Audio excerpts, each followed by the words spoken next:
Buenos días. Mi nombre es Emanuela Sánchez Santiago y soy de la sección 943. El siguiente tema a tratar habla de las corrientes antiguas y las corrientes modernas.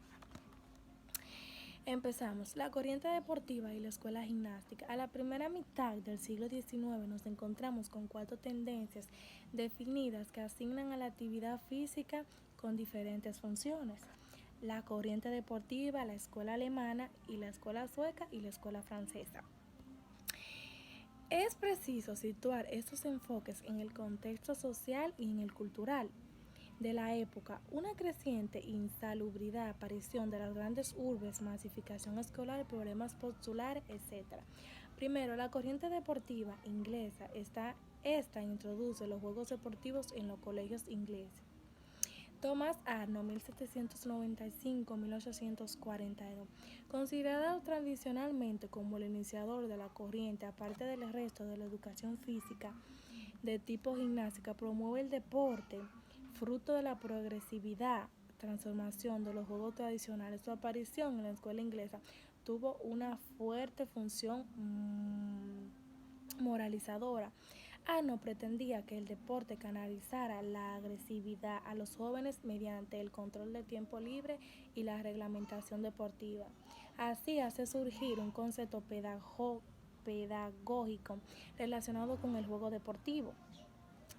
Basa su método en principios de la recreación, juego, deporte y reglamentación. Lo esencial de la obra de Arnold fue hacer del deporte un estilo de vida, más que un juego de caballeros. Inicios de la gimnasia en la escuela alemana, en la sueca y en la francesa. La escuela alemana por Frederick Lewis Jahn en el 1778-1852. La gimnasia en Alemania al servicio de la unidad nacional en una Alemania disgregada e invadida por Napoleón. Jahn recurre a la educación física para lograr la unidad e independencia de su patria.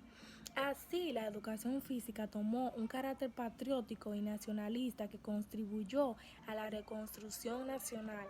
Su concepción mezcla el ideal de información pedagógica, moral, física e intelectual con la formación militar. Su exaltación a la raza germánica hizo que solo se preocupara por los más dotados. No le interesaban cuestiones de índole metodológica como la progresión o la dosificación adecuada.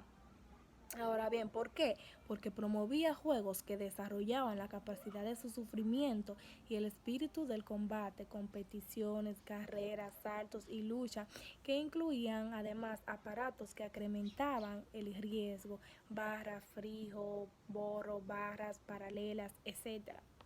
En la escuela sueca.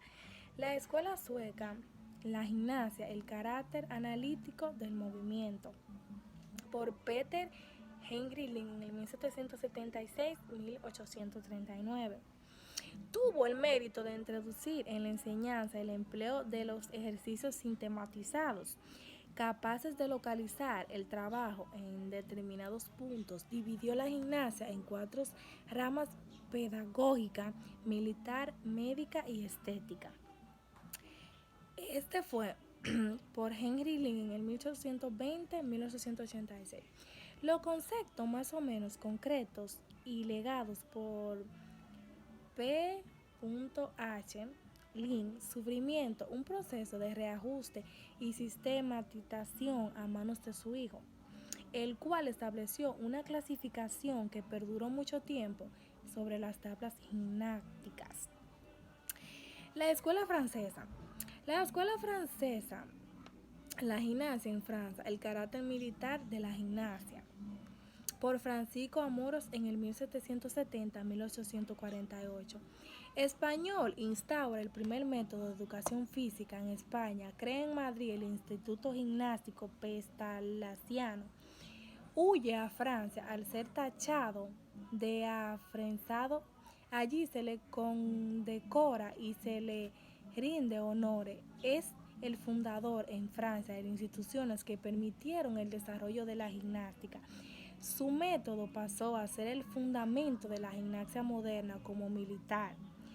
Tuvo encaminado a formar atletas, soldados, que se olvidó de la progresión biológica y tuvo una excesiva preocupación por los ejercicios de fuerza, agilidad, etc. Algo más sobre la corriente deportiva. El tradicional aislamiento de Inglaterra influyó para que el deporte no desembarcara rápidamente en Europa continental francesa, donde la gimnasia de las escuelas alemana, francesa y sueca fundamentalmente constituían la práctica preponderante de la educación física. Pero no obstante, a partir de 1850 ya había comenzado a surgir una importante moda, la práctica deportiva, con la creación de clubes, asociaciones o federaciones. Gracias al Jarón Pirri de Coubertin se reimplantan los Juegos Olímpicos modernos en el 1896, que constituyeron un formidable motor para la expansión del fenómeno deportivo. Baron Pierre de Coubertin estudió ciencias naturales en la Sorbona, restauró en 1896 los Juegos Olímpicos. En su origen, la incipiente introducción del deporte de la escuela se hizo de forma mimética al deporte de alta competición.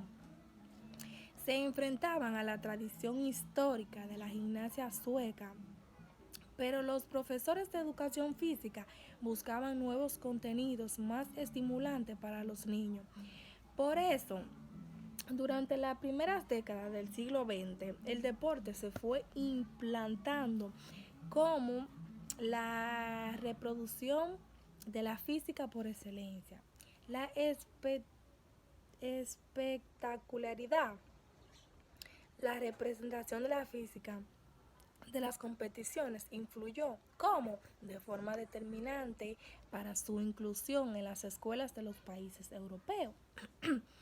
Cuando los poderes políticos comienzan a enterarse por qué la educación física en el marco escolar, lo hacen a través de los tres movimientos del norte, del centro y del oeste, relacionado en una óptica gimnástica, militar o médica. Sin embargo, no será hasta fines del siglo XIX cuando se notará su presencia real de métodos fundamentados en el desarrollo armónico, como del aparato locomotor. La anatomía es la ciencia referencial. Se evoluciona a métodos basados en la fisiología. Estas formas de entender la actividad física trascienden a las escuelas y se mantienen durante un largo periodo. Ahora, con un poco de detalle, conoceremos más de esos movimientos. En este periodo podemos distinguir los sucesivos corrientes que influyen a la modificación de los contenidos de los programas de la educación física. El panorama de la asignatura quedó así abierto a diversas prácticas, estableciéndose a una especie de eclecticismo que integraba diversas propuestas. Podemos diferenciar varias etapas. Esta distinción esquemática indudablemente nos corresponde a una división cosmológica precisa. El profundo trama que genera la contienda europea junto con el triunfo de regímenes totalitarios promueven una educación física de carácter premilitar, impartidas por profesores fieles a las consignas y valores infundidos por ideología dominante. El contenido fundamental de los programas continúa siendo la gimnasia educativa. El deporte, sin embargo, va afaseándose y ocupando más presencia. Ciertos sectores deportivos propugnan por la enseñanza del deporte en programas de educación física escolar. De esta manera, el movimiento olímpico actualizó el interés por la educación física, que vino a denominarse educación física y deporte. ¿Cómo? Pues los éxitos deportivos son considerados como signo de prestigio político y social. ¿Por qué? Porque de estos gobiernos se fomenta la práctica del deporte en la infancia. Su estructura pedagógica inicial corresponde a la del deporte federado, es decir, planteamientos no excesivamente elaborados. Pero ¿qué pasa? Con una intención agonista clara. Podemos decir que la técnica es el elemento de referencia sobre el que se construyen las propuestas didácticas. que se fundamentan en crear secuencias de ejercicios basados en el principio de la complejidad creciente. Esta etapa defiende la postura de que el deporte es educativo. Solo si su forma de estructurarlo y enseñarlo está en consonancia con la característica del niño. Para ello se necesita estudiar con profundidad la lógica de su estructura y adecuación a la lógica psicológica del niño. Se rechaza así la enseñanza basada en modelos mecanistas a partir del análisis realizado por el adulto y para el adulto. Actualmente el deporte juega un papel cada vez más importante en los contenidos de los programas de educación física. La metodología pedagógica se van transformando en la búsqueda de una mayor eficiencia y una mejora personal del practicante. El deporte se ramifica en tres grandes trayectorias. Un método pedagógico es un deporte educativo. Puede encontrar su expresión máxima tanto en el marco de la educación física escolar como en el deporte, posiblemente carácter tradicionalmente competitivo. El deporte escolar genera más dificultades para ingresar a este modelo. Está basada en una sistematización de tipo anatómico funcional cuyo objeto es el desarrollo armónico del cuerpo. Una de las modalidades es la intervención didáctica. Debe estar basada en la experiencia corporal y esta debe ser el punto de partida de toda acción educativa. Y eso es todo por hoy.